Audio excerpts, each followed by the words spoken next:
Salut les mecs, RC Garage 68 et Golok RC vous présente un Erevo à vendre. Et là, t'as joué au jeu du Prums, tu t'es fait couillonner parce que il y a un autre qui a envoyé un mail pour dire combien. Ce sera le premier qui aura demandé et s'il est d'accord, la machine sera à lui. Ce que je vous conseille de faire tout de suite parce que Golok vous propose ici un Erevo 2 à un super tarif que, évidemment, je vais réviser. Et même si t'as écrit, ça sera peut-être foutu pour toi parce que je vais peut-être le garder pour moi. Alors, voyons voir ce qu'il y a là-dedans. Nous avons... T'es un malade. Nous avons donc là-dedans... Ah là, je suis en train de me poiler parce que... Attends, je te sors tout ça. Bon, là, t'as déjà vu un bout. Ce qui t'a paru bizarre, très certainement. Mais ici, nous avons donc un Erevo 2. Qui est sale parce qu'il n'a pas le temps de s'en occuper. Il a du pain sur la planche avec protection T-bone sur la carreau. J'ai, n'oubliez pas, des carreaux incassables de Traxxas Erevo. Dépêchez-vous si vous en voulez. Ce qui est génial, c'est qu'avec cet arceau, l'aileron est monté sur l'arceau. Le pare-choc arrière est monté sur un renfort du coup une bague de Summit. Et c'est un pare-choc de Summit. Il y a la roulette T-bone aussi. Et à l'avant, on est Origine. Ce qui fait que donc, sur le retournement, tu n'arraches pas ton aileron, tu forces pas sur ta tourelle, et tu arraches moins la tourelle, et en plus, il a quand même mis déjà le renfort alu avec la tourelle. Carreau qui est du coup en bon état. Ça, c'est une chose. Cerveau, encore d'origine. Parce que aussi, Jam Jam a les cerveaux d'origine, il n'y a pas de problème avec nous. Beaucoup d'entre nous ont cassé les cerveaux au bout de 2-3 runs. C'est un truc de malade.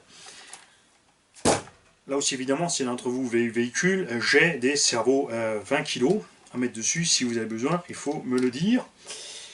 Le reste de l'engin, donc triangle, tout ça est d'origine. Noix de cardan et cardan, c'est un peu marqué, mais sans plus. Ça va bien, ça tiendra largement encore. Et comme dit, c'est juste sale. C'est tout. Donc là, on va lui faire un bon coup de nettoyage. On va sortir les diffs.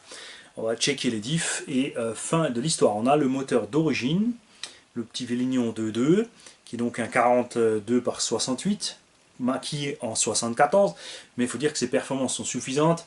Et c'est vrai, comme le rotor est plus court, on consomme un peu moins. Perso, je trouve que le pignon de 15, c'est peut-être un peu gros. Il mériterait un 14 ou un 13. Après, si tu roules, en général, comme vous l'avez vu, comme nous on roule dans les bois, tu n'es jamais plein gaz, donc ça va très bien.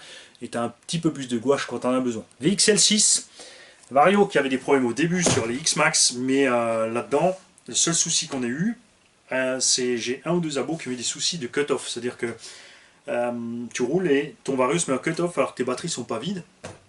Après, avec d'autres batteries, ça allait. Mais c'est vraiment bizarre. On l'a envoyé, là j'en ai un qui est parti en garantie. On attend le retour, voir ce qui se passe. Alors, on a ici un pneu dont la mousse est massacrée. Un moyen. Un autre moyen. Ça, c'est un peu le souci. C'est dommage pour ces pneus. Traxxas a merdé les pneus. Si vous allez me dire, c'est pas la première fois. Celui-là, tu vois, il est déjà déchiré. On a donc deux pneus supplémentaires en meilleur état avec les jantes vertes. C'est rigolo puisque Jam Jam, lui, il a les deux jantes oranges. Mais on n'a pas de différence de gomme entre ce montage-là et ce montage-là. C'est un peu dommage. C'est surtout les flancs, en fait. Quand tu tapes sur les flancs, tu déchires les flancs, et tu arrives même à les faire exploser, comme sur le Erevo 1, quand tu accélères trop fort. Tout simplement. Donc moi, je dirais qu'il faudrait prévoir avec les pneus, ça va encore, mais il faudrait prévoir d'autres pneus. Et j'ai à ce sujet ici des pneus que je vais tester depuis longtemps. J'avais trouvé sur AliExpress des Rowan Torland. Alors ce sont des jantes Louise. Les Louise sont bien en 4S, mais 6 c'est pas leur truc. Hein. Ils encaissent pas 6, ils sont pas à l'aise. Les pneus qui sont sur le Serpent MTE sont absolument excellents. Si vous pouvez en choper, chopez-en. Ils encaissent le 6S, il n'y a pas de souci.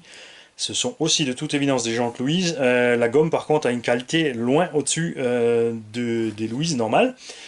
Et ces Torland, au début, étaient sortis à 100 € les 4. Là, on les a à 55-60 € les 4. Là, par contre, on a une autre qualité de gomme. C'est bizarre. Le pneu est dur. Le pneu est comme on a l'impression que c'est un mélange de plastique et de gomme. C'est assez bizarre, par contre évidemment ça sera à l'aise dans la terre. Et j'avais envie de les essayer quand même. On est à peine un poil plus gros que les origines. On a autant de déports, on est un petit peu plus large et on a le même poids. Normalement, d'après les descriptifs, ce pneu ne fait que 380 grammes. Après, il faudra voir ce qui tient en 4 en 6. Il faudra un moment que je le teste sur un engin. Donc on a 360 grammes pour une roue, soit le poids d'un pneu Proline. Parce que les Louise sont en général à 400 et des brouettes, 420 par là, donc plus lourd que les Proline. Là on a le même poids mais on a une qualité de gomme inférieure. Le pneu d'origine lui fait 396 grammes. Bon là il a déjà pris de l'eau et tout. Je pense. On va voir on va tous, tiens, faisons un autre. 397. 397, bon, ils sont tous pareils. Donc effectivement, il n'y a pas de souci pneu.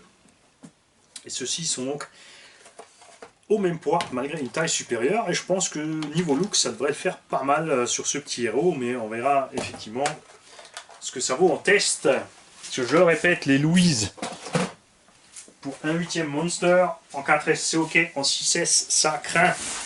Enfin, si tu fais ballonner, ils n'encaissent pas. Les mousses se déchirent vite. Et l'engin a vite des soucis. On a de la pièce de rechange. Nous avons des roulements, des ressorts, la pièce d'origine de l'arrière.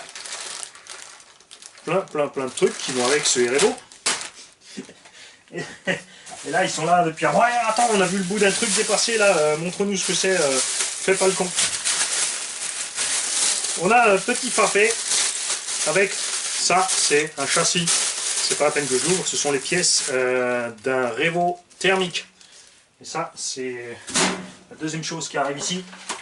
Nous avons un Traxxas Slayer passé en brushless. C'est quelque chose que j'avais aussi fait à l'époque quand le Slayer était sorti. J'avais chopé un Slayer. J'ai chopé un châssis de Erevo avec la boîte du Erevo et j'ai fait tout simplement un Slayer brushless. Donc le premier Shortcuss, un 8e brushless qui existait. À cette époque-là, je l'avais fait, ça fait, au moment où le Slayer est sorti, ça doit faire une dizaine d'années à peu près, et j'étais évidemment pas le seul. Et là, des années plus tard, c'est revenu un petit peu, puisqu'il y a le SC8, il y avait d'autres, un 8. C'est vrai que c'est quand même sympa d'avoir un Shortcuss, un 8 en plus sur la base du Revo. On a l'avantage d'avoir les cantilevers, donc la capacité d'avoir une grosse suspension. La carreau du Slayer étant celle du Slash, où ils ont un petit peu triché. En fait, d'ailleurs celle-là, c'est pas une Slayer, c'est une carreau de Slash. Normalement, elle va là. Enfin si, c'est une carreau de... C'est marrant ça. Il y a un truc bizarre avec cette carrosserie, moi je te le dis. Elle a un arrière un peu bizarre. Si, c'est bien la carreau du Slayer thermique. On a l'ouverture dedans. En fait, ils ont rallongé la carreau de Slash, tu vois, ils ont triché un petit peu sur le...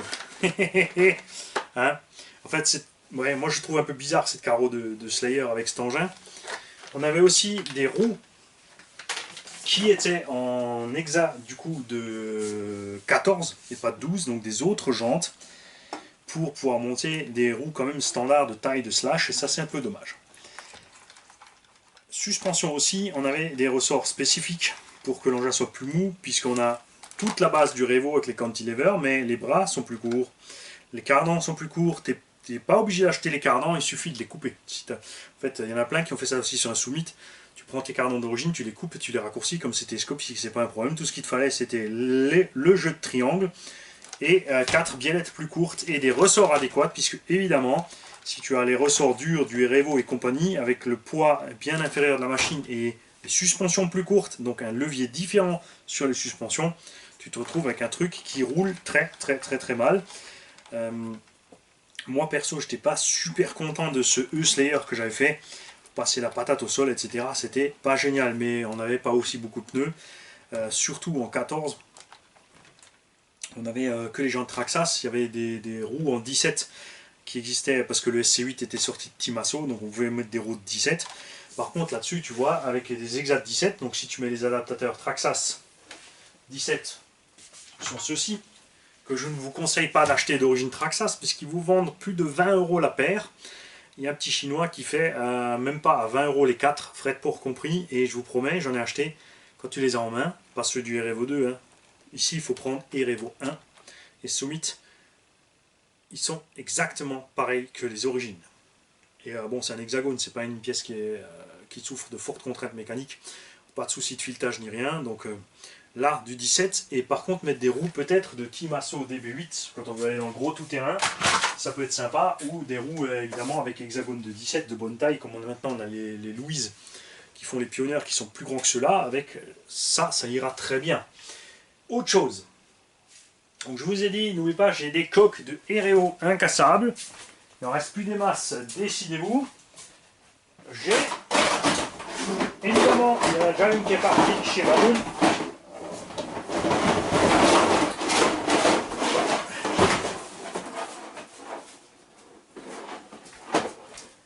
J'ai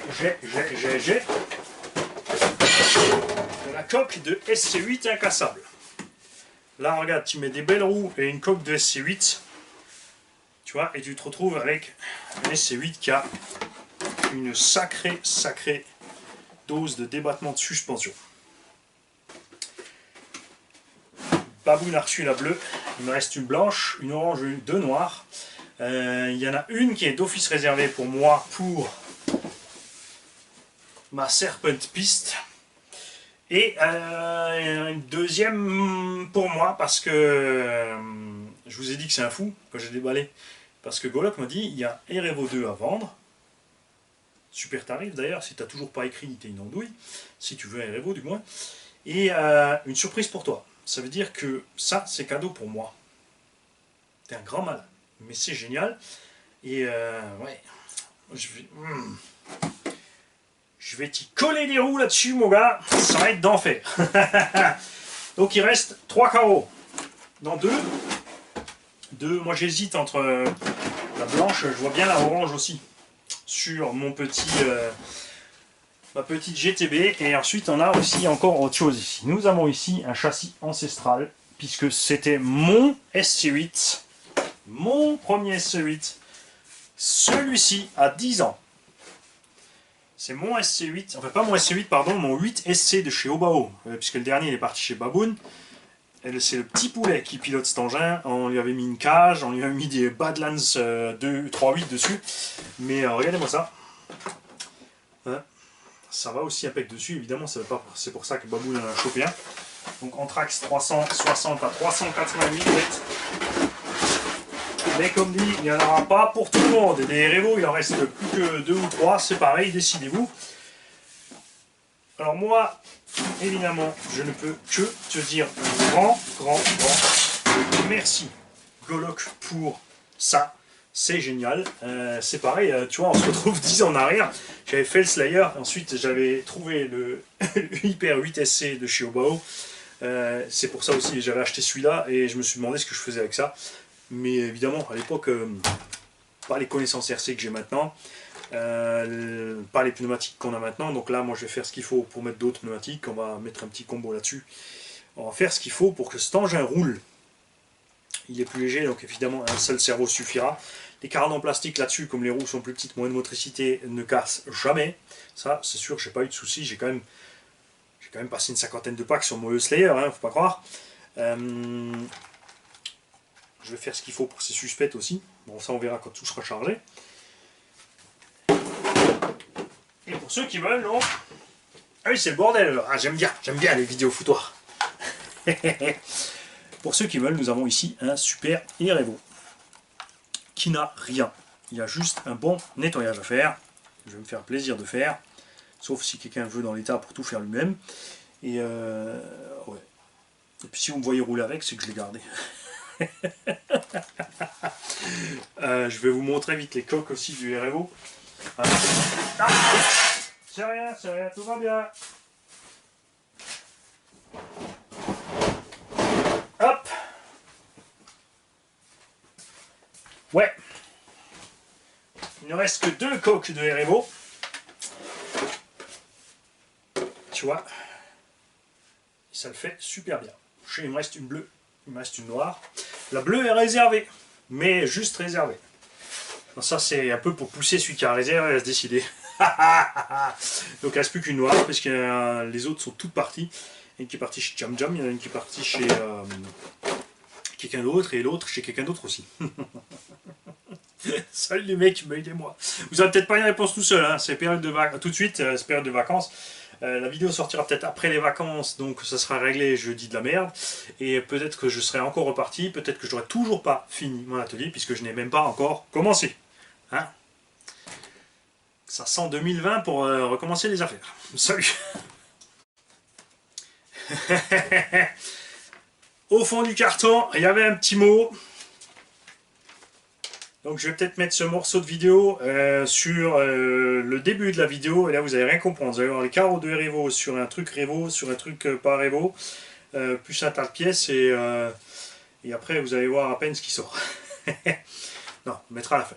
Salut Mani, c'est Golok. Je t'envoie mon Revo 2 car je te souhaite m'en séparer. Il a l'entretien et quelques trucs à faire, mais je n'ai pas le temps de m'en occuper car je fais des trucs privés. Désolé aussi pour l'état, pas eu le temps de démonter pour nettoyer, t'en fais pas, c'est pour ça que je suis là.